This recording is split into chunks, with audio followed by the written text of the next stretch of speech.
Hey everybody, it's Jason Blaha here. Today I want to talk to you guys about how viable is it to replace the 308, which you guys know I'm a big fan of. I'm a big fan of the 308, both as a hunting cartridge and as a shit hit the fan cartridge.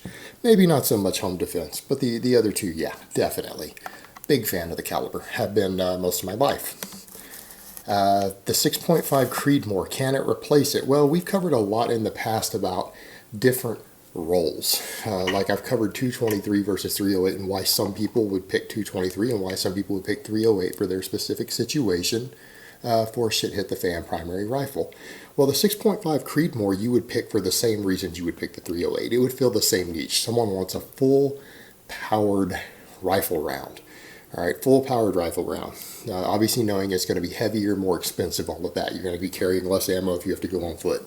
But the 6.5 Creedmoor is becoming a very, very popular alternative to the 308 in a number of different areas.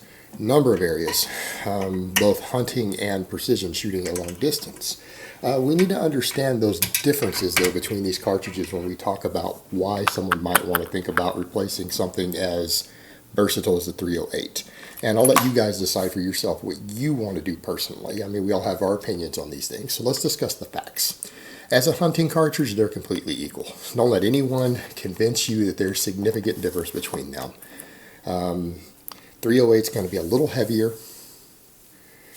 6.5 Creedmoor, though, is going to be a lighter bullet, smaller starting diameter, but better sectional density. Pretty similar energy, with the energy going slightly in favor of the 308 due to bullet weights, but that sectional density is very important for penetration. So I think, honestly, using similar shot placements, similar bullet styles, you're going to see very similar, if not virtually identical, wound tracks through an animal. Virtually identical stopping power. It's still going to be shot placement, picking the right bullet, and picking a range at which you can make a humane kill at. There's virtually no difference at any of the ranges you're going to be hunting at. Now, people will point out, well, ballistically they're different at really long distances. That doesn't matter for hunting, because honestly, I'm going to go out on a limb and say taking a shot past 600 yards with either one of these on a big animal like an elk absolutely is not a good idea as a hunter. I'm never going to endorse anyone do that. And I know some people are going to say, well, you know, people have done it, and they got meat in the freezer. But that's a high-risk shot on a big animal. Your chances of not getting a humane kill are pretty slim. And I know people have actually dropped elk on YouTube, on video, with both calibers at distances over 600 yards, but not much beyond that. I'm going to say for most hunters, really 400 yards top with these calibers. Either one of those. I don't think on a big animal, anything beyond 400 is reasonable. You know, not saying some hunters don't have the skill to do better, but the vast majority simply do not, and they have no business taking a shot like that. Well, at that sort of distance, these cartridges are virtually identical. Things like drop rate, wind drift, everything, no difference. Target shooting, the 6.5 is becoming more popular. It's replacing the 308 when it comes to purely punching paper out at long distance. And I think when you look at the ballistics, it makes sense. If your goal is not, you don't care about money spent, you care about producing the most accurate round you can make to hit targets out at 800, 900, 1,000 yards, you're going to, in the hands of a similar skilled shooter, the same shooter, you're going to be more consistent with the 6.5. And the reason I say that is not just the drop rate. It is flatter shooting that far out. That only matters when you're trying to kind of guesstimate distances. When you know exact distances, that doesn't matter when you have it pinned down perfectly. The reason I say that, though, is wind drift. The 6.5 Creedmoor, when you look at, you compare something like a 142 Sierra Match King in it versus a 168 or 175 and the 308, that's a comparable round. It has a better ballistic coefficient. And at those distances, it is moving a little bit faster. You're simply going to have less wind drift to account for. And I mean, we're talking about easily, at some cases, 12, 15 inches potentially difference at 1,000 yards wind drift difference. That's a lot. And when you're trying to guesstimate wind drift, I don't care how good you are, there's a margin of error there. There is a margin of error even for the best of shooters. And with that, and when you can cut down that margin of error, you're going to get more consistency with that round. The 6.5 flat out wins for target shooting past 600 yards. I don't think anyone can really dispute that. Actually, probably past 500 yards. I'd need to check the math on that. It's just better. It's better. And I hate to say that about my 308 because I love 308. So how does that translate to the real world?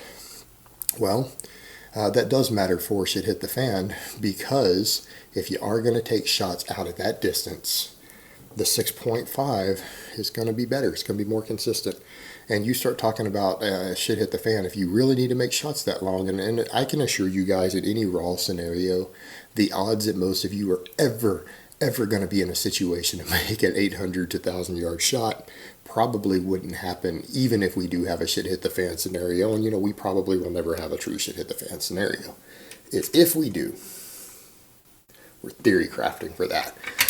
For those really long distances, the 6.5 is going to be better if you're ever forced to do so. Shoots flatter, cuts the wind better. Soft, skinned, two-legged game, I don't think you're going to see a ballistics difference. I think you're going to see almost identical wounds. I don't think ballistically there's going to be a difference between these two rounds at any distance. It's going to come down to accuracy at long distance. Other advantages then. What else does a 6.5 offer? It's lighter weight. Carry more ammo. Is it tremendously lighter? No. I bet you the rounds are probably, I'd need to weigh them. I don't have my hands on any right now. They're probably 10, maybe in some cases 15% lighter, but I'd say closer to 10% lighter. That's 10% more ammo you can carry for the same weight if you need to hump it around. That matters. How about recoil? Lighter recoil. That could matter in a firefight. Could matter. Is it a game breaker? Like, is it going to probably make or break you, save your life versus dying? Probably not, but it's a little tiny advantage. Both of those are 10% less weight for ammo, slightly less recoil. Yeah, that could matter. So we've got a lot of advantages for the 6.5. It has a lot going for it there. All right, downsides. Cost. All right, cost can be comparable to make the ammo. All right, it can be comparable to make the ammo. But if you want to actually make cheap ammo, you can make 308 for less. And I know people are going to say, what are you talking about? I mean, the rounds are pretty similar price. The 6.5 is slightly cheaper per bullet, maybe a penny or two cheaper per projectile. A penny probably. For even Sierra Match Kings, you're probably going to use just a little less gunpowder. What are you talking about? Cost of brass. If you want decent brass, you can go get Starline in 308. It's like $300 something for 1,000. All right, that's 30 something cents per piece of brand new brass. So you're going to be able to reload several times. The Starline 308 guys are easily reloading it 3 or 4 times in an autoloader. All right. If you're going to get all match brass, really good brass, all right, the 6.5 Creedmoor, we're getting comparable there. So you're paying less, slightly less for projectiles and powder. But are you going to stockpile all match brass for your shit hit the fan? I mean, you're talking about, I think, anywhere from upwards of 70 cents to over $1 a piece of brass for 6.5. No one makes cheap brass for it. Starline doesn't make brass for it. It looks like it's like Norma, Lapua, Hornaday. I think that's your only 3 makers of 6.5, and you're not getting any of that less than 70 cents a piece of brass. And some of it you're going to be paying over $1. So it's the cost of your brass. I mean, and we can argue all day long about brass being reusable, so that matters the least. But if you're talking about stockpiling 1,000 rounds or 2,000 rounds, that's 2,000 pieces of brass you got to buy. It's 70 cents to about $1.20, depending on what you get. You know, we're getting up into thousands of dollars here to make your ammo. That adds up. Cost is a factor. Again, particularly if you want cheaper ammo. And then it's going to come down to availability of ammo. What if you want cheap ammo? What if you want military surplus ammo? There is nothing like that for 6.5. There's a ton of 308 out there. In fact, if you had an awesome 308 rifle, really good AR-10, really good M1A, or a SCAR 17, there's going to be military surplus brass you will possibly eventually be able to get your hands on. You could shoot ball ammo out of it. Your 6.5, you're not doing that. The other factor that gets brought up is going to be barrel wear. I'm reluctant on this one, and the reason I say that is, yeah, the 6.5, people are saying you get 2,000 rounds 3,000 rounds top through a barrel before it becomes even a match grade barrel turns into a over 1 MOA barrel. And, you know, they're like, well, shit hit the fan. That's going to suck, you know, 2,000 rounds. And then you have something that's no longer precision. It's shooting, you know, 8-inch groups at 500 yards. Well, let me ask you a question. You really think shit hits the fan after you've had a lot of engagements and people are low on ammo that you're going to care that your awesome rifle only shoots 8-inch groups at 500 yards? That's a kill zone hit. That's still potential headshots. Headshots at 500 yards. That's not terrible. Not precision, but it's not terrible. Furthermore, they're right, but only if the shit hits the fan and you've already got a worn out barrel. Because truth be told, in what scenario does anyone honestly think they're going to fire more than 2,000 rounds through their shit hit the fan rifle in a raw scenario, or even a revolution or a civil war or an invasion? You think you're still going to be alive after putting 2,000 rounds? You think you're ever going to get to that round count? Anybody really think that's going to happen?